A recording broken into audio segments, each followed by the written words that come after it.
A star-studded church in Mount Vernon filled up to the rafters. Cameras flashed, tears fell, and the music world said goodbye to Heavy D. In a sea of A-listers, Diddy, Jay-Z, Usher, Mary J. Blige, Will Smith fans spotted one face that hit different: Queen Latifah. She bowed her head for a friend who'd been family. And that's when the question started bubbling online. Where was everyone else from the sitcom that helped define a generation? Was it just life, timing, logistics, or did long-buried tensions from a 90-second set still cast a shadow over a legend's farewell? Press coverage spotlighted the megastars and Queen Latifah. The rest of the sitcom ensemble wasn't mentioned, and people noticed. Heavy D, born Dwight Arrington Myers, wasn't just a chart name. He was a connector. An immigrant kid from Jamaica who grew up in Mount Vernon, he formed Heavy D and the Boys, dropped Living Large in 1987, and built a reputation as hip-hop's gentle giant. Fun, smooth, and generous. Artists remember how he opened doors. He wasn't loud about it. He just helped, introduced, vouched. That warm-hearted energy is why the church overflowed. And it's the same vibe he carried onto television when he crossed over into acting. That brings us to the Brooklyn brownstone world that so many of us grew up with. The sitcom wasn't just jokes, it was a mirror. Young, hungry, black, and brilliant, living and loving in New York. Khadijah James hustled as a magazine founder. Sinclair James was sunshine with a goofy grin. Regine Hunter lived for fashion and the finer things. Maxine Shaw swung truth like a sword. Overton Jones fixed everything with kindness. Kyle Barker slick-talked and soft-hearted his way through the place. It felt like family on our couches, in our living rooms, every week. When Heavy D popped up on that show as Daryl, he didn't feel like a guest star. He felt like a cousin who rolled through with a smile and a story. In the Thanksgiving episode, he delivered a short blessing that stuck to the ribs: "Thanks for giving." A simple moment that turned the room quiet and made the scene feel realer than television. Later, he returned with a twist. Regine was hired to coordinate Daryl's wedding, only to realize the fiancée didn't love him. She loved his money. Messy? Absolutely. But it landed with heart, joy, comedy, and a little sting of truth. Happiness can't be built on lies. If you remember Vivica A. Fox in that arc, you remember how wild it got. Those episodes, "Thanks for Giving" and "Do You Take This Man's Wallet?" are part of why fans still talk about Heavy D's sitcom storyline. Now, here's where the on-screen smiles meet the off-screen reality. You ever watch a show and think, they must all be best friends in real life? Sometimes they are. Sometimes it's complicated. Take T.C. Carson, who played Kyle Barker. He's spoken openly about being labeled the squeaky wheel because he pushed for fairness and support. He says speaking up cost him his seat at the table. One season he was there, the next he was out, and fans were stunned. The banter with Maxine, the odd couple friction with Overton, a chunk of the show's chemistry, was gone. His story didn't vanish, though. In interviews years later, T.C. Carson connected the dots: advocacy, pushback, and a pink slip. Then there's the shadow that hung over the entire 90 seconds television landscape. The two shows, one blueprint debate.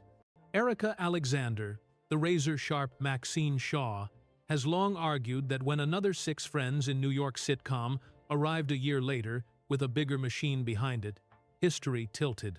Fans and critics still argue whether the later show borrowed the formula or simply rode the wave.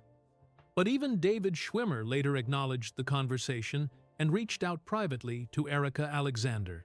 The point isn't to relitigate the past.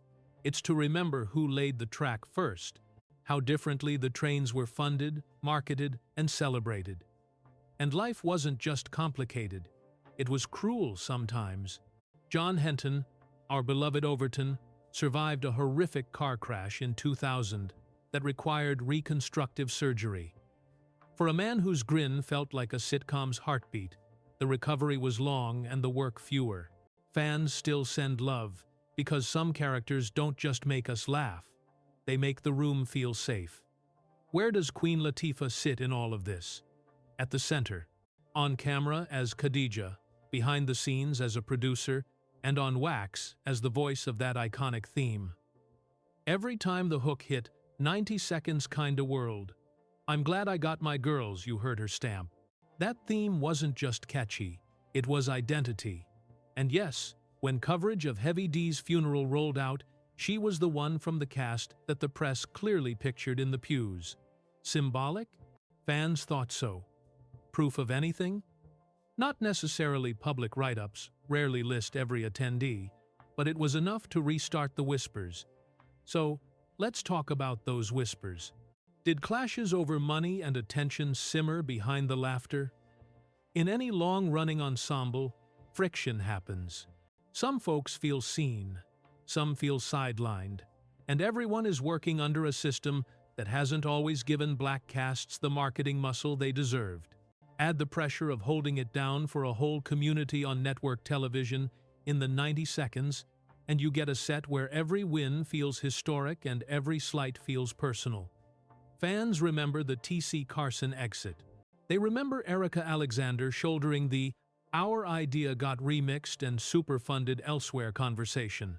They remember that Kim Fields' "our forever Regine" carved new lanes as an actor and director, and that Kim Coles kept bringing warmth and wit while never getting all the headlines she earned.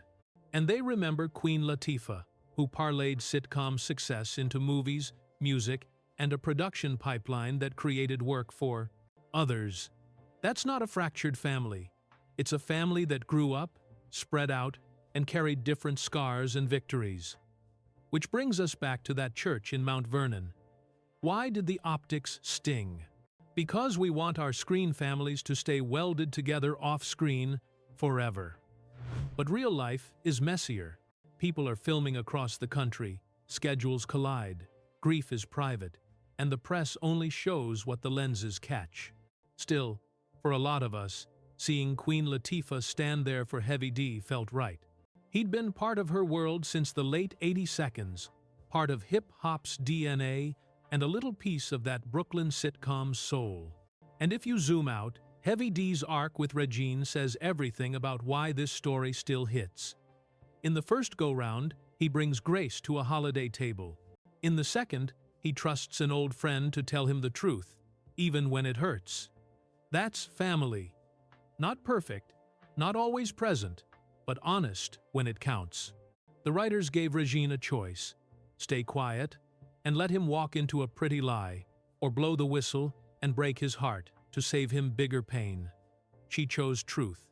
That choice is why the storyline and Heavy D's imprint on the show still lives rent-free in people's heads. Here's the part where I look right at you. What do you remember most? The jokes, the fashion, the chess match between Maxine and Kyle, or that Thanksgiving hush after Daryl's prayer? Did you feel that same knot in your stomach seeing those funeral photos and thinking about everything we never got to see behind the scenes? Because that's the real trick of great television. It makes strangers feel like cousins. It gives us a brownstone to come home to, even when the cast has to go their separate ways. If there's a lesson in all this, it's simple. Legacies are complicated, but they're real. Heavy D wasn't just a rapper who acted, he was a bridge. Queen Latifah wasn't just a lead, she was a builder. TC Carson wasn't just a quip machine, he was a voice that refused to go quiet. Erika Alexander didn't just deliver zingers, she fought to get the credit history. I forgot. John Henton didn't just fix things on screen, he showed resilience when life broke things off it. And the show itself? It didn't just entertain, it shifted what was possible. Now, if this walk down memory lane hit you in the feels, do me a solid. Drop your favorite living single moment in the comments. Who were you, Khadija, Regine, Max, Sinclair, Overton, or Kyle? And if you learned something new today, tap like, Share this with a friend who still knows every beat of that theme. And subscribe for more deep dive stories that peel back the layers behind the laughs. Let's keep giving thanks for the art, the artists, and the truth that sneaks out when the music fades.